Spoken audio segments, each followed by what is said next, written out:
আসসালামু আলাইকুম, কী অবস্থা গাইস? কেমন আছেন সবাই? আশা করি আলহামদুলিল্লাহ অনেক ভালো আছেন। তো আমিও আপনাদের দোয়া অনেক ভালো আছি। কথা বুঝছেন? আসলে বাস্তবতা হচ্ছে যে একটা মানুষ সারাদিন ডিউটি করে টাকা পয়সা না থাকুক, কিন্তু যে শান্তিতে যে বেচারা যে ঘুমটা যাইতেছে, আসলে টাকা পয়সা থাকে কিন্তু এরকম না, শান্তির যে একটা ঘুম এই জিনিসটা অনেক সময় থাকে না। কথা বুঝছেন? তো আসলে বাস্তবতা তো হচ্ছে যে উনি বেকারিতে ব্যবসা করে, কাঁচা তরকারি কিংবা যে সমস্ত সিজনালি ব্যবসা এগুলো করে।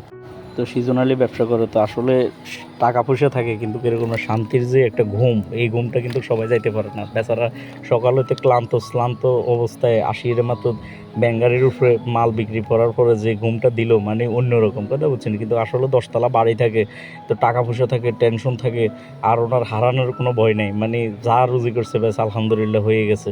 তো আল্লাহ আসলে এক একজনের এক এক রকম, মানে টাকা পয়সা থাকলে যে শান্তি এটা না, আসলটা হচ্ছে যে মানে মনের ভিতরে শান্তিটা হচ্ছে যে বড়, ঠিক আছে নি? তো আসলে ওনার টাকা পয়সা না থাকুক, শান্তিটা আছে। সবাই ভালো থাকবেন ইনশাল্লাহ।